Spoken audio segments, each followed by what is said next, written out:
Hello everyone, আসসালামু আলাইকুম।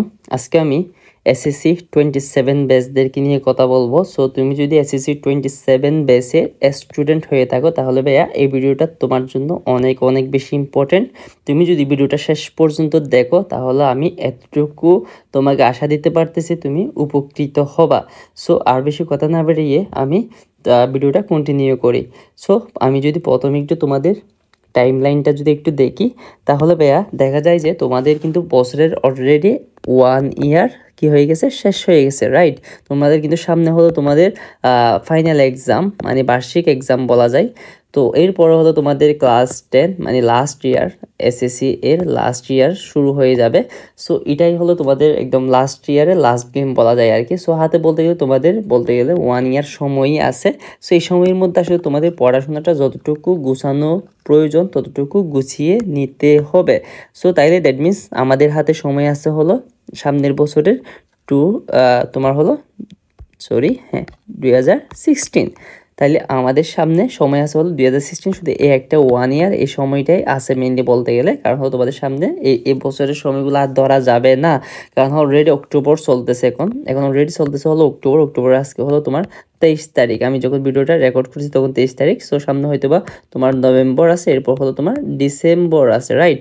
So এখানে কিন্তু তোমার নভেম্বর আর ডিসেম্বর আছে। এটা হলো তোমরা তোমাদের সামনের যে এক্সামটা আছে ফাইনাল এক্সাম মানে বার্ষিক এক্সাম, এখানের জন্য তোমরা ভালো মতো একটু প্রিপারেশন নেবা। তোমাদের মেইনলি গেম হবে হলো লাস্ট 1 ইয়ার। সো এখন এই যে লাস্ট 1 ইয়ার বা 2026 সাল, এই সময়টাকে তোমরা কিভাবে প্রপারলি ইউটিলাইজ করতে পারো। এতদিন তুমি যতই ফাঁকিবাজি করো না কেন, শেষ যে বছরটা আছে এই বছরটাকে তুমি কিভাবে ইফেক্টিভলি কাজে লাগাইতে পারো সেসব বিষয়ে আমি তোমাদেরকে একটু ধারণা দেওয়ার ট্রাই করব, যেগুলা ফলো করলে আশা করি তুমি উপকৃত হবা এবং তোমার যে স্বপ্নের যে রেজাল্ট আছে বা তুমি যেটা অ্যাচিভ করতে চাও সেটা অ্যাচিভ করতে পারবা, যদি আমার কথাগুলো মেনে চলে তোমার লাইফে অ্যাপ্লাই করতে পারো। ঠিক আছে, সো আমরা শুরু করি। সো দেখো ভাইয়া, প্রথমে আমরা একটু জেনে নিব হোয়াই রেজাল্ট ইজ ইম্পর্টেন্ট। এই যে তোমাদের যে এসএসসির রেজাল্টটা আছে, এটা আমরা অনেকে জানি না যে এসএসসি রেজাল্টটা আসলে কতটা ইম্পর্টেন্ট। প্রথমত হলো তোমাদের এই এসএসসি রেজাল্টের যে ইম্পর্টেন্স আছে সেটা হলো তোমার হলো কলেজের ক্ষেত্রে। তোমরা যখন সামনে কলেজ নির্বাচন দিবা, মানে তোমাদের এসএসসি এর পরেই তো হলো তোমার এসএসসি। সো এসএসসি তোমরা কোথায় পড়বা? অবভিয়াসলি কলেজে পড়বা। সো কলেজের ক্ষেত্রে হলো তোমার কি করে, কলেজ সিলেকশনের ক্ষেত্রে তোমার হলো মার্কটা অনেক বেশি ফ্যাক্ট করে। এসএসসিতে প্রথমত হলো তোমার জিপিএ ফ্যাক্ট করতেছে, দেন আসতেছে হলো তোমার মার্ক। তুমি যত ভালো মার্ক পাবা তত তুমি ভালো কলেজে তুমি চান্স পাবা বা ভালো একটা সরকারি কলেজে তুমি পড়াশোনা করতে পারবা। এক্সেপশন হলো নটরডেম, এরকম কিছু কলেজ আছে, সেন্ট জোসেফ, এই টাইপের, যেগুলোতে হলো তোমার এক্সাম দিয়ে এডমিট হতে হয়। ওখানে জাস্ট হলো তোমার জিপিএ 5 ফেলে হয়ে যায়, এক্সাম দেওয়া যায় ইজিলি, বুঝতে পারছো? সো দ্যাট মিনস ওভারঅল বলতে গেলে তোমার হলো কলেজ সিলেকশনের জন্য রেজাল্টটা অনেক বেশি ইম্পর্টেন্ট। এরপর দ্বিতীয় ইম্পর্টেন্স যেটা আছে সেটা হলো তোমার হলো এডমিশন। তাইলে ভাইয়া তোমরা এসএসসির পর কোথায় যাবা, সেটা হলো এসএসসির পর তোমরা যাবা হলো এডমিশনে। সো এই এডমিশনে কিন্তু তোমার হলো এসএসসি এবং হলো এসএসসি উভয়ের জিপিএটা কিন্তু মোস্ট ইম্পর্টেন্ট। তোমার প্রিভিয়াস এতদিন ধরে যাই কিছু করছো না কেন ওগুলো কোনো ম্যাটার না, তোমার হলো এসএসসি আর এসএসসি জিপিএটা একটু ওখানে ক্যালকুলেশন করা হয়, বিশেষ করে মেডিকেলের ক্ষেত্রে। যাদের স্বপ্ন হলো ডাক্তারি পড়া তাদের জন্য ভাইয়া এসএসসির রেজাল্টটা অনেক বেশি ইম্পর্টেন্ট। এখানে প্রায় 50 মার্ক আছে, বুঝতে পারছো? তুমি যদি জিপিএ 5 পাও তাহলে তুমি 50 মার্ক পাবা, আর নাহলে তুমি 50 মার্ক পাচ্ছ না। এতদিন ধরে 200 মার্ক ছিল, প্রায় অলমোস্ট 75 মার্ক ছিল এতদিন ধরে, বাট এটা রিসেন্টলি 50-এ কনভার্ট করা হয়েছে। সো এই জন্য ওভারঅল বলতে গেলে ভাইয়া এসএসসির রেজাল্ট অনেক বেশি ইম্পর্টেন্ট। এরপর হলো তোমার পাড়া প্রতিবেশী বা তোমার সোসাইটি বা স্কুলে তুমি ভালো একটা নাম মানে ভালো একটা মেধাবী নামে তুমি সবার কাছে স্বীকৃতি পাবা আর কি, যদি তুমি ভালো একটা রেজাল্ট করতে পারো। এটা তো আছেই, তোমার মা বাবাও তোমাকে নিয়ে গর্ব করবে। সো ওভারঅল বলতে গেলে এই রেজাল্টটা ইম্পর্টেন্ট। এরপর হলো লাইফে জবের ক্ষেত্রে অনেক সময় হলো তোমার এসএসসি রেজাল্টটা শো করতে হয়। এরপর ইন ফিউচার বিভিন্ন জায়গায় তোমার থেকে ওভারঅল রেজাল্টটা শো করতে হবে। সো এই জন্য এসএসসি রেজাল্টের ইম্পর্টেন্সটা আমি আশা করি বুঝতে পারছি, কারণ আমরা যখন কোনো কিছুর ইম্পর্টেন্টটা শুরুতেই বুঝতে পারি তখনই আমাদের ওই কাজটার প্রতি একটু কী কাজ করে, আবেগ কাজ করে বা ইমোশন কাজ করে। যখন আমাদের কোনো একটা কাজের প্রতি ইমোশন কাজ করে তখন ওই কাজটা করার জন্য আমরা নিজেরাই একটু কী হই, মোটিভেটেড হই। সেই কারণে আমি তোমাদেরকে ইম্পর্টেন্সটা একটু শুরুতে বুঝাই দিছি। এখন আমরা দেখি তোমাদের সাবজেক্ট কয়টা আছে। তো তোমাদের ক্ষেত্রে জেনারেলি হলো গ্রুপ সাবজেক্ট আছে হলো পিসিএমবি। যদি আমি সায়েন্সের কথা বলি 7টা, ঠিক আছে? এখানে হলো 7টা, মানে physics, chemistry, higher math, biology. এরপর হলো জেনারেল সাবজেক্টের ক্ষেত্রে দেখা যায় হলো তোমাদের আছে হলো বাংলা, মানে বাংলা এখানে 2টা, এরপর হচ্ছে ইংলিশ, তারপর আছে হলো তোমার ম্যাথ, ম্যাথ, এরপর আসে হলো তোমার বিজিএস, এরপর আসে হলো তোমার আইসিটি, এরপর হলো তোমাদের ধর্ম মানে রিলিজিয়াসের যে সাবজেক্টটা আছে, ঠিক আছে। সো এগুলাই তো আছে রাইট, তোমাদের এগুলাই সাবজেক্টগুলো আছে। সো দেখো এখানে এদিকে আছে 4টা 5টা 6টা 7টা 8টা 9টা 10টা, মানে টোটালি বলতে গেলে তোমাদের 12টার মতো কি আছে সাবজেক্ট আছে রাইট। আমার এখানে যদি কোনো বাদ যায় তাহলে মেবি বাদ যায়নি, যদি বাদ যেয়ে থাকে তাহলে তোমরা এটা তোমাদের মতো করে ম্যানেজ করে নিও। সো তোমাদের মেবি অল অ্যাবাউট মিলে 1300 মার্কের এক্সাম হয়ে থাকে আর কি। সো তোমরা যদি ভালো কলেজ পেতে চাও তাহলে ভাই তোমাদের 1200 প্লাস টার্গেট রাখতে হবে। এটা তোমাদের ব্যাচ অনুসারে ডিপেন্ড করে, যদিও বলা যাচ্ছে না, বাট হলো 1200 পেলে সেফ জন্য থাকা যায় আর কি। কারণ তোমাদের ব্যাচে যদি প্রশ্ন কঠিন হয়ে থাকে তখন দেখবে যে পোলাপেন রেজাল্ট খারাপ করতেছে। সো রেজাল্ট যদি খারাপ হয় তখন আবার তুমি 1200 সে কম মার্ক পেয়েও ভালো একটা কলেজে চান্স এনশিওর করতে পারবা, বুঝতে পারছো। সেক্ষেত্রে ভিন্ন বিষয়, বাট হলো জেনারেলি তোমাদের একটু টার্গেট থাকা উচিত যে প্রতিটা বিষয়ে 85 বা 90 এরকম মার্ক এনশিওর করার আর কি। আদারওয়াইজ ভাই তুমি ভালো একটা গভর্নমেন্ট কলেজে চান্স পাবা না যদি তুমি সায়েন্সের স্টুডেন্ট হয়ে থাকো। অন্য গ্রুপের ক্ষেত্রে হয়তো বা এটা একটু কম লাগতে পারে, সায়েন্সের ক্ষেত্রে তো একটু কম্পিটিটিভ, সেটা তোমরা ভালো মতোই জানো। কারণ সায়েন্স নেই হলো ভালো স্টুডেন্টরা, দ্যাট মিনস তুমি ভালো ভালো কী করতেছো, কম্পিট করতেছো। সো সেই কারণে আসলে ওভারঅল বলতে গেলে তোমার হলো তো সায়েন্সের জন্য এই বিষয়টা একটু হার্ড আর কি, মানে ভালো একটা কলেজে চান্স পাওয়ার জন্য দেখবে সায়েন্স অনেকে জিপিএ 5 পেয়েও ভালো কলেজে চান্স পাচ্ছে না। সো আমি সাবজেক্টের বিষয়টা বুঝতে পারছি। তো আমাদের টার্গেট থাকতে হবে যে ভালো একটা মার্ক এনশিওর করা। এখন এখানে আরেকটা বিষয় হলো ভাইয়া, তোমাদের ক্ষেত্রে দেখবা যে তোমরা এই যে গ্রুপ সাবজেক্টগুলো আছে, এখানে যে গ্রুপ সাবজেক্টগুলো আছে, এই যে গ্রুপ সাবজেক্টগুলো আছে ফিজিক্স কেমিস্ট্রি ম্যাথ বায়োলজি, এগুলোতে কিন্তু মার্ক গেইন করা অনেক ইজি। সায়েন্সের ক্ষেত্রে তো আরও বেশি ইজি, কারণ এখানে 25 মার্ক প্র্যাকটিক্যাল থাকে। আর হলো গ্রুপ সাবজেক্টগুলোতে তুমি যদি আসলে মেইন ইম্পর্টেন্ট টপিকস মানে যেটা মূল টপিক ওইটা যদি তুমি লিখে আসতে পারো তাহলে ভাইয়া তোমার ক্ষেত্রে এখানে মার্ক ছাড়া কাটতে পারবে না। বাট হলো তুমি এখানে বাংলার ক্ষেত্রে মার্ক কাটতে পারে জেনারেলি, তারপরেও তুমি ভালো মতো লিখলে মার্ক পাবা। এরপর হলো তোমার ইংলিশের ক্ষেত্রে তুমি যদি ভালো মতো লিখতে পারো তাহলে মার্ক পাবা। বাট হলে রিটেন পাতে অনেক সময় স্যাররা কী করে মার্ক একটু কমিয়ে দেয় যদি লেখা সুন্দর না হয় বা গ্রামাটিক্যাল কোনো মিস্টেক থেকে থাকে। এরপর হলো ম্যাথের ক্ষেত্রেও ভালোই মার্ক এনশিওর করা থাকে, 90 প্লাস 95 এগুলো গেইন করা কোনো বিষয় না। এরপর হলো বিজিএস, সেখানে একটু মার্ক কেটে নেয়, অনেকের ক্ষেত্রে বিজিএসে প্লাসটা ছুটে যায়। সো এরপর হলো আসে আইসিটিতেও মার্ক সারি সুন্দর মতো গেইন করতে পারে, আর রিলিজিয়াস সেখানে কিন্তু মার্ক কাটতে পারে। সো এগুলো হলো তোমাদের সাবজেক্ট লিস্ট রাইট, আমি বুঝাইতে পারছি তোমাদেরকে। এরপর আমরা একটু দেখি ক্রিয়েট পাওয়ার বক্স। আচ্ছা, ক্রিয়েট পাওয়ার বক্স বলতে আমি বুঝাচ্ছি হলো ভাইয়া তোমাদেরকে পরীক্ষায় সব আসে না। তুমি তোমার লাইফে তুমি যদি এখন ক্লাস 9-এর স্টুডেন্ট না, তুমি এখন সো ক্লাস 9-এর স্টুডেন্ট হয়ে থাকে, তুমি লাইফে এতটুকু বুঝতে পারছো যে পরীক্ষায় সব আসে না, কারণ তুমি 1 to 9 পর্যন্ত আশা করি এতটুকু বুঝতে পারছো। এক্সামে আসলে কিছু ইম্পর্টেন্ট টপিকেই বারবার রিপিট হতে থাকে, মানে হলো তোমার তুমি এখন এই বছর যদি ক্লাস 9 থাকো, ক্লাস 9 তোমার বার্ষিক পরীক্ষায় যে কোয়েশ্চেনগুলো আসবে, তুমি যদি তোমার ক্লাস 10-এর সিনিয়র ভাইয়াদেরকে জিজ্ঞেস করো ভাইয়া বার্ষিক পরীক্ষা আমাদের সময় কী আসছিল, সেই 10 টপিকগুলো কিন্তু তোমাদের ক্ষেত্রে আসবে, মানে বারবার রিপিটেডলি কমন ইম্পর্টেন্ট টপিকগুলো কিন্তু আসে। তাইলে আমাদের পরীক্ষা যদি ভালো করতে হয় তাহলে আমাদের মেইন টার্গেট তো ভাইয়া প্রথমত হলো আমাদের মেইন টার্গেট হলো এক্সামে ভালো করা। এখন এই কথাটা কেন বলতেছি, এটা হলো আসলে আমাদের বাংলাদেশের সিনারিও অনুযায়ী বলতেছি। কারণ হলো তুমি যদি এক্সামে ভালো না করো, তুমি যদি শত মেধাবী হলো, তোমাকে সেই মানে ভালো স্টুডেন্ট কেউ বলবে না, বলবে যে তার এক্সাম তো মানে রেজাল্টও খারাপ, মানে সবাই বলবে সে তার রেজাল্টও খারাপ। সো রেজাল্ট দিয়ে তোমাকে এখানে আসলে জাজমেন্ট করা হবে। দ্যাটস ওয়াই আমাদের পাস টার্গেট হবে রেজাল্ট ভালো করা মানে আমার এক্সামে ভালো করতে হবে। সো এক্সামে ভালো করার জন্য তো ঠিক সেমভাবে দেখো তোমাদের আমি ধরলাম ফিজিক্সের ক্ষেত্রে তোমার হলো 13টা বা 12টা চ্যাপ্টার আছে, আমি জানি না এক্স্যাক্টলি, আমার মনে নেই আসলে, ধরলাম আমি 13টা বা 12টা চ্যাপ্টার। এখান থেকে তুমি দেখবা যে এখান থেকে হয়তো বা তোমার হলো সর্বোচ্চ 5 বা 6টা চ্যাপ্টার হলো মোস্ট ইম্পর্টেন্ট, মানে এগুলো থেকে তোমার কোয়েশ্চন আসবে, মানে এরকম থাকে না, এরকম কিছু চ্যাপ্টার থাকে যেমন কি তুমি দেখবা যে গতিবিদ্যা মানে গতি নিয়ে যে চ্যাপ্টারটা সুইট থেকে কোয়েশ্চেন আসবে, বল থেকে কোয়েশ্চেন আসবে, তারপর সাব থেকে কোয়েশ্চেন আসবে। সো এই টাইপের কিন্তু কিছু সিলেক্টিভ চ্যাপ্টার থাকে, ওগুলো থেকে পরীক্ষায় সবসময় কোয়েশ্চেন দেবে। এখন তুমি যদি এই 5 বা 6টা চ্যাপ্টার যদি তুমি প্রো হয়ে যাও, মানে এগুলোতে যদি বস লেভেলের হয়ে যাও, তখন কিন্তু ভাইয়া তোমাকে কেউ আটকাতে পারবে না। তুমি এক্সাম হলে যাওয়ার আগে ওই 5টা বা 6টা চ্যাপ্টারের উপর তুমি কি হয়ে যাচ্ছ, বস হয়ে যাচ্ছ। সো এইভাবে তুমি কি করবা, কেমিস্ট্রি, বায়োলজি, ম্যাথ, বিজিএস এগুলোর মধ্যে তুমি যে সিলেক্টিভ চ্যাপ্টারগুলো আছে ওই চ্যাপ্টারগুলো তুমি ভালো মতো তুমি কি করবা, মানে ওগুলোর মধ্যে তুমি বস হয়ে যাবা, মানে ওগুলোতে তোমাকে কেউ আটকাতে না পারার মতো। তুমি এক্সাম হলে যখন সকালবেলা যাবা তখন তুমি যাতে কনফিডেন্ট থাকো যে আমার আজকে চ্যাপ্টার থেকে যে কোয়েশ্চেন দিক না কেন আমি ওগুলোতে ফাটাই আসবো। তাহলে তুমি যখন কনফিডেন্ট থাকবা তখন তোমার নার্ভাসনেসটা কিছু কম কাজ করবে। এক্সামের কিন্তু আমাদের ম্যাক্সিমামের ক্ষেত্রে নার্ভাসনেস কাজ করে। এরপর আরেকটা বিষয় হলো ভাইয়া, এখানে দেখো তুমি এই যে বললাম আমি ফিজিক্সের ক্ষেত্রে তুমি হলো 5টা বা 6টা চ্যাপ্টারের মধ্যে ভালো বস হয়ে যাও। আমি এই কথাটা বলছি না, 5টা বা 6টা চ্যাপ্টারের উপর বস হইতে বলছিলাম না।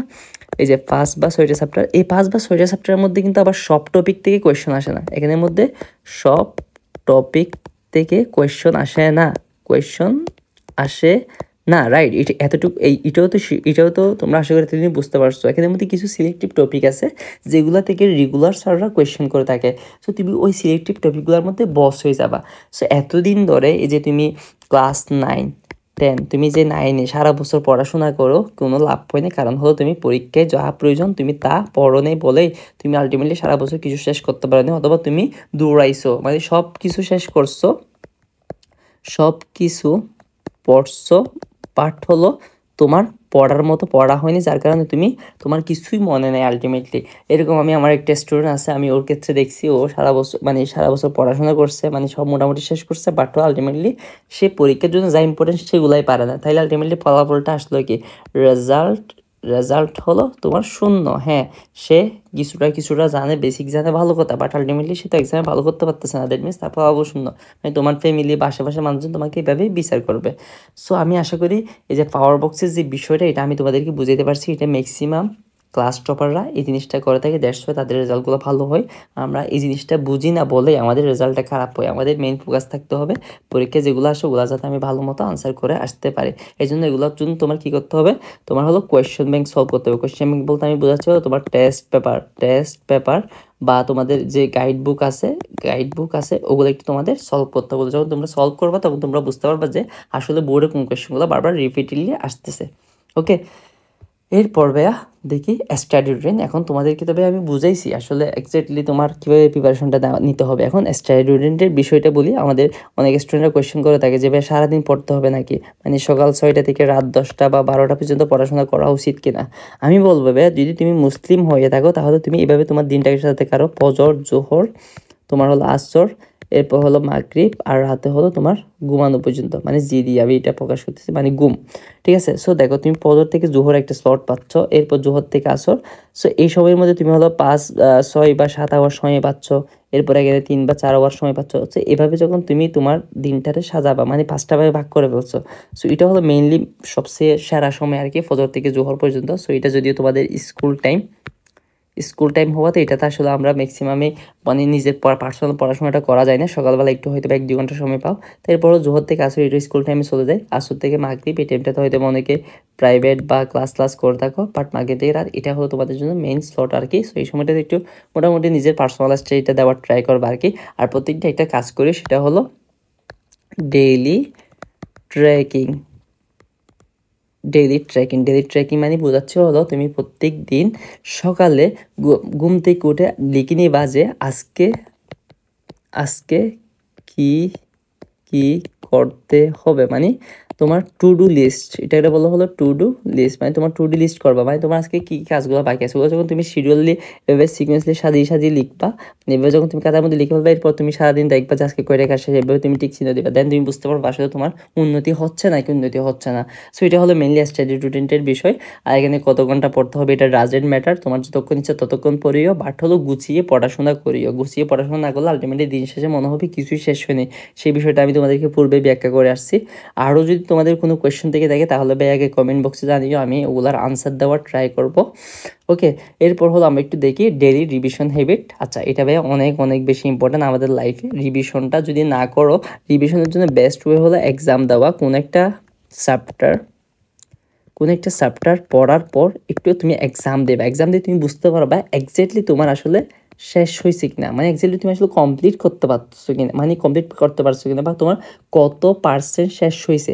সো এই বিষয়টা যখন তুমি বুঝতে পারবা তখন তুমি নিজের উইকনেসগুলোকে তুমি কী করতে পারবা, জানতে পারবা বা বুঝতে পারবা। যখন তুমি তোমার উইকনেসগুলোকে জানতে পারবা বা বুঝতে পারবা তখন তুমি এর সমাধানটা বের করে আনতে পারবা। এই জন্য আর রিভিশন দিবা, বারবার একটু রিকল করবা।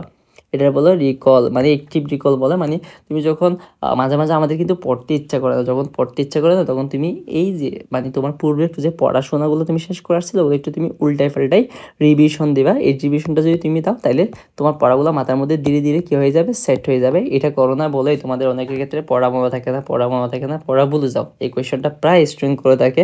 আমি যখন তোমাদের মতো স্টুডেন্ট ছিলাম তখন আমি নিজে আসলে সব ভাইয়াদেরকে কোয়েশ্চেন করতাম, ভাইয়া পড়া ভুলে যাচ্ছি, পড়া মনে থাকে না। কেন মনে থাকে না? কজ অফ হলো তুমি রিভিশন দিচ্ছ না। সো রিভিশনটা ভাইয়া অনেক অনেক বেশি ইম্পর্টেন্ট। আর এটার জন্য বেস্ট হলো এক্সাম দেওয়া। ফ্রি পাইছো, সময় পাইছো, এক্সাম দিবে। এক্সাম দিতে কখনো ভয় পাবা না। মার্ক কত পারছো সেটা ডাজেন্ট ম্যাটার। তুমি এক্সামে তোমার উইকনেসগুলো তুমি বের করবা, ঠিক আছে? উইকনেসটা যখন তুমি বের করতে পারবা এটা হলো তোমার জন্য সবচেয়ে বড় সাকসেস। কারণ তুমি যখন তোমার উইকনেস বুঝতে পারবা তখন তুমি সেটারে স্ট্রং করতে পারবা, ঠিক আছে? তুমি যদি উইকনেসে না বুঝো তাহলে তুমি স্ট্রং কেমনে বানাবা নিজেরে, ঠিক আছে? বুঝাইতে পারছি? এরপর হবে ডিস্ট্রাকশন কমো।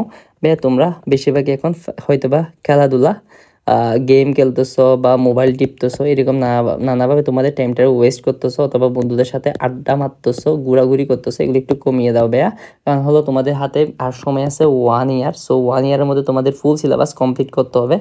তোমাদের কিন্তু ফুল সিলেবাস, এটা তোমরা জানো। সো ফুল সিলেবাস কমপ্লিট করাটা একটু টাফ। আর তোমরা তো এটাও দেখছো যে প্রিভিয়াস তোমাদের আগের যে সিনিয়ররা আছে তাদের রেজাল্টটা কী হয়েছে, অনেকটা ড্রপ হয়েছে পূর্বের তুলনায়। মানে আগের মতো সরকার সবাইরে পাস করা দিচ্ছে না, সরকার সবাইরে র্যান্ডমলি A+ দিয়ে দিচ্ছে না। পাশের হার বা A+ পাওয়ার হারটা অনেক বেশি ডাউন হয়ে গেছে। সো দ্যাট তোমাদের একটু সিরিয়াস হতে হবে, রাইট? তোমরা যদি এখন সিরিয়াস না হও তাহলে আমার লেখা বুঝতে একটু কষ্ট হতে পারে, তার জন্য আমি সরি। আমি আসলে দ্রুত লিখতে যাচ্ছি, ওই জন্য আরও বেশি গোছল হয়ে যাচ্ছে। সো তোমরা যদি সিরিয়াস না হও তাহলে ভাইয়া তোমরা এক্সামে একটা বড় ধরনের মারা খাবা, তখন তোমার পরিবার সবাই তোমার বাস মারতে থাকবে। ওকে, বুঝতে পারছো? তোমাদের স্টুডেন্ট লাইফটা আমি নিজেও পার করে যাচ্ছি। সো আমি এটা খুব ভালো মতোই বুঝি গার্ডিয়ানরা বা আশেপাশে মানুষজন কীভাবে আমাদেরকে হ্যারাসমেন্ট করে বা কীভাবে আমাদের নিয়ে ট্রল করে। সো দ্যাট একটু ডিস্ট্রাকশনটা কমিয়ে নিও। আমি বলতেছি না সব কিছু বাদ দিয়ে দিতে হবে, হ্যাঁ সব কিছু করো, বাট হলো লিমিটেশনের মধ্যে করো, ঠিক আছে? অতিরিক্ত কোনো কিছু ভালো না। সব কিছু হলো একটু তোমার মানে নির্দিষ্ট সীমার মধ্যে থাকা উচিত আর কি। অতিরিক্ত সীমার মধ্যে চলে গেলে সেটা হলো তোমার অ্যাক্সিডেন্ট ঘটে যায়। লাইক যারা বাইক অতিরিক্ত রেসে মানে অতিরিক্ত গতিতে চলায় তখন তাদের কী হয়ে যায়, অ্যাক্সিডেন্ট হওয়ার পরিমাণটা অনেক বেশি বেড়ে যায়। লাইক তোমার লাইফটা এরকম অতিরিক্ত এমন কোনো কাজ করিও না যেটা অতিরিক্ত হয়ে যাচ্ছে। ফাইনালি হলো মাইন্ডসেট স্ট্রং রাখা। মাইন্ডসেট স্ট্রং বলতে পারে সবসময় নিজেকে বলবা দাঁড়াও আমি